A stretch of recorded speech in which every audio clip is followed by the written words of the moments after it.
social responsibility. Okay, so now, welcome po sa ating lesson 8. Ilan na lang po natitirang lesson natin? I think 4 lessons or 3 lessons na lang for CSR. And congratulations po, malapit na tayo matapos sa ating CSR subject. At ngayon po ay nasa ethical practice and project management na po tayo ng CSR.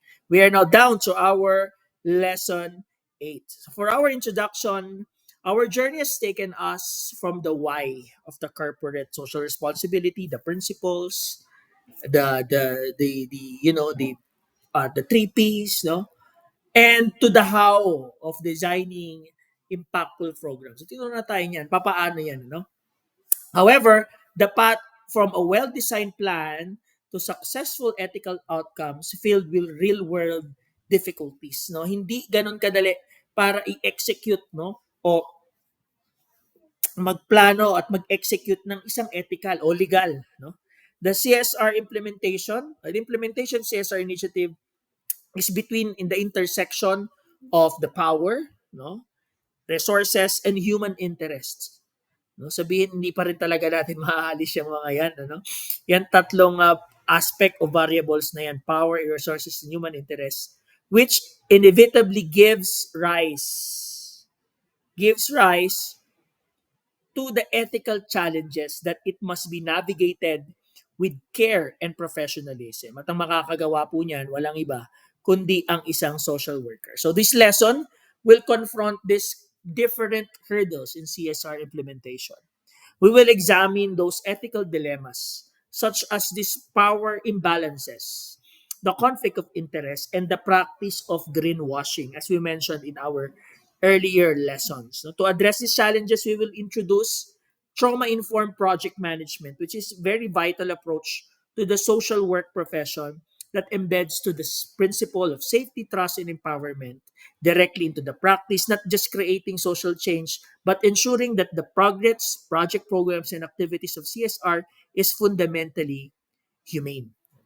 So yan po, yung trauma-informed project management that we will later unveil to you. Okay, so our lesson objectives this lesson is to analyze and evaluate this kind of ethical dilemmas inherent to CSR, including the power dynamics, conflict of interest, and of course, the greenwashing. No? Number 2, to develop a heightened awareness of these ethical implications to CSR and cultivate a commitment to promoting authentic and equitable corporate practices. And number 3, this is to the psychomotor aspect of our objective is we will create a strategic plan in addressing these ethical challenges within CSR, specific CSR case study demonstrating the ability to apply this ethical principle. So we have 4 core ethical challenges in CSR. No? Ito po yung madalas na ating mga na-encounter na mga problema sa loob ng CSR. No? Ito po yung kadalasang pitfalls, no, na maaaring ma-undermine kahit yung mga magagandang intention na. No? So our businesses of course hold significant financial and political power which creates us in an even playing field. No? Sabihin hindi pagkakapantay-pantay. Unang-una po is the power dynamics in equity. We know that the significant challenge lies on the power imbalances of the businesses and community. Of course, the businesses has the greater resources to influence. Kaya po minsan yung community voice or community interest na overshadow siya. Kaya po dapat the social worker must act as advocate for the partnership of the community participation in all stages of the project to promote transparency in decision making and support the capability building of the community leaders. So that is the challenge. So we have this power imbalance because the businesses has the money, has the resources. So the social worker must advocate that there must be an equitable partnership, with ensuring that the community is participating in every stages of the project to address this challenge. Number 2 is the challenge of conflict of interest. So social workers involved in different conflict, no, meron silang sarili-sariling interest, no? Iba-iba ang gusto nilang mangyari, no? Between businesses, it is essential to maintain professional integrity, and prioritize ethical principles outlined in our code of ethics. No? Kailangan makita natin yan na na-establish yung clear guidelines, open communication about potential conflict, and seeking independent evaluation to ensure objectivity. So that is one of the uh, ethical challenge, and to address the ethical challenge, the social worker must maintain his or her integrity through adherence to our code of ethics, no? Dapat nga meron ng separate subject nito ng code of ethics, ethical subject lang, no? Social work ethics lang, kasi it has been a rising issues with regards to our ethical compliance. And recently, the Philippine Association of Social Workers, together with the Professional Regulatory Board for Social Workers, released the new Code of Ethics for Filipino Social Workers na dapat maano na to, makascade, no, roll off na sa atin, no, ma roll out na sa atin, at para tayo ay mag-adhere na dito. Next is the sustainability and long-term impact. Isa rin ito sa uh, issue or isang anong tawag nito, challenges sa CSR, kasi minsan yung project na high visible o nakikita lang, yun yung may mga short term eh. Di ba? Parang naalala ko tuloy yung problema sa yung nasingit ko lang po yung problema diyan sa mga flood control projects na yan, di ba? Uh, very shallow, no? Very nandiyan lang siya sa ibabaw, na ibig sabihin napaka high visible pero less, minsan yung mga nangyayari ay less impact, no? Samantalang tayo sa DSWD, in comparison, I'm not biased, but in comparison to the programs of DSWD of Kalahi, no, SEEDS, the Community Driven Development Program, napakaganda kasi para sa tao, mula sa tao para sa tao siya, di ba? Di ba po, no? Ang ganda nung Kalahi kasi yung tao mag-iisip, transparent yung pag-procure sa community, no? Tapos ang tao rin yung magtatayo, ang tao din makikinabang, ang tao din ang magsusustain. Napakaganda, no? Kaso hindi po kasi to visible. Yun ang problema. Hindi siya ma-attribute sa isang tao. Attributed siya sa community, so hindi siya highly visible, hindi siya, although long term siya, pero wala siyang maiangat. Gets niyo po yung ibig ko sabihin, mga mabinset? Kaya hindi mabenta eh, no? Pero aminin man natin sa hindi, ang pinaka-epektibo talaga, ang CDD talaga. Community Driven Development talaga. Ang taong nag-isip, mula sa tao ang proyekto, ang gobyerno pumondo, at sa tao pa rin ang makikinabang, tao din ang magme-maintain. Di ba napakaganda? Very social work, no? Sana ma-realize ng gobyerno natin yan. Yan po yung isang core challenges ng CSR. Yung ano na yan, sustainability and long-term impact. Kasi yan talaga ang nagiging issue, no? Next is the greenwashing and authenticity. So, greenwashing is the practice of making misleading or unsubstantiated claim about the social and environmental benefits of a company's activity. No, na dapat hindi lang dapat greenwashing, kundi dapat yan ay transparent, no? No, yan ay authentic, totoong nagkakaroon ng impact. So yan po yung apat na core ethical challenges ng CSR. So next, so our lesson is I want to introduce to you the trauma informed project management. So a key to social work contribution to ethical CSR is managing projects through this trauma informed lens. So ang ganda nito kasi ngayon natin matatagpuan, mga mamenser, na ang trauma pala hindi lang sa tao, hindi lang sa kliyente, hindi lang sa mga pang-aabuso, kundi maging sa project management sa CSR, ay meron din tayong tinatawag na trauma-informed. This is according to Visser and Dix 2024. No? This approach stemmed from understanding the widespread impact of trauma. It's not about treating trauma, but about ensuring that project itself does not inadvertently re-traumatizing or harming people that aims to help, no? So dapat hindi ito nakakaapekto sa tao, hindi ito nakakatrauma sa tao. but by integrating the principles of safety, trust, empowerment into every phase of project management. No? Informed, trauma-informed kahit project management pa lang. Nakakasunod po tayo? Nandiyan pa po ba kayo? Okay. This is according to Visser Index 2024. So number one is safety. The prioritization of safety. Not only physical safety, but psychologically safe environment. Na ano po ibig sabihin nun? Project activities and interactions should be structured so that participants will feel secure and comfortably sharing their perspective.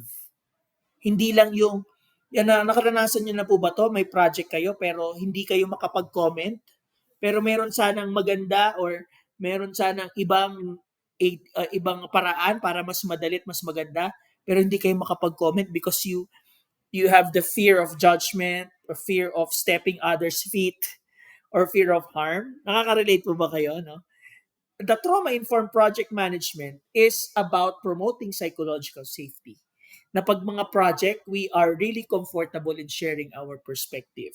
Pero pag hindi naman nasunod ang perspective mo, huwag ka naman magtatampo. Kasi minsan may ganun kasing klaseng tao at kahit ako naka-encounter na ako ng ganun. Able nga siya, meron ngang trauma-informed, able ka naman to share your perspective, but sometimes pag hindi ka naman nasunod, please naman, wag naman yung nag-share ka, yung tipong gusto mo yung share mo yung masusunod. Nakakasunod po kayo? No? Tandaan natin lagi yung mga social worker may principle of equifinality na pwede yung kaparaanan mo ay hindi katulad ng kaparaanan ng iba pero parehas lang naman ang kapupuntahan. So you need to recognize that. No? Nakakasunod po mga ma'am and sir? Hello po, pwede po bang isang like dyan kung kayo po ay nandiyan pa? Yan. Salamat po. Thank you very much. So that is safety. Okay? Not just physically but psychologically safe to share your perspective and able to decide as a group. That is one of the ethical consideration and trauma-informed project management. Number two is trustworthiness and transparency. You make decision openly with clarity. This involves being honest about the project goals, scope, and limitation from the outset to maintain trust with all stakeholders. Dapat openly and with clarity to. At dapat honest tayo talaga sa goal para we win trust of the people, not just transactional, but we win relationship to people and we are transparent on how to make our decisions, no? In all stakeholders. At syempre, paano makipag-deal sa stakeholders, may pinag-aralan tayo doon. Di ba po? Yung stakeholder mapping. Next is peer support. Leveraging the value of shared lived experience, no? Incorporating community members who have direct experience with the people and address the project team that can foster stronger connection, increase relevance, and build solidarity. So hindi lang basta ma-achieve yung objective or task ng project, pero nagbi-build din siya ng ng team, di ba? Makapag-foster siya ng stronger connection at connected din po dito sa ating fourth point na collaboration and mutuality. So we must level the power imbalances by sharing power decision making and emphasis is on partnering the community, ensuring that they are active participants in all phases of the development rather than just a passive recipient o tatanggap lang sila. Pero maganda, kasama din po sila.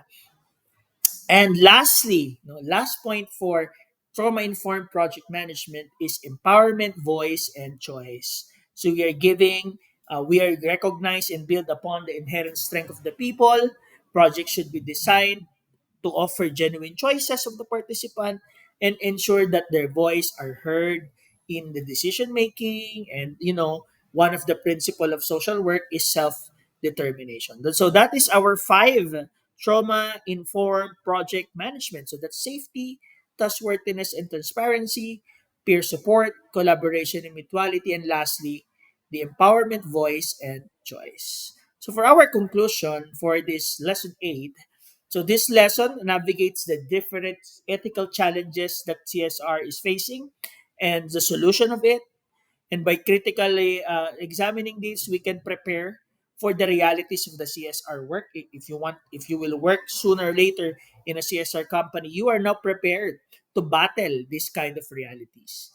And to integrating the trauma-informed approach, we can assure that this our practice will be ethical, no, not just respectful, not just humane, but we are prioritizing the well-being of our stakeholders, especially the most vulnerable stakeholders. So that is our lesson.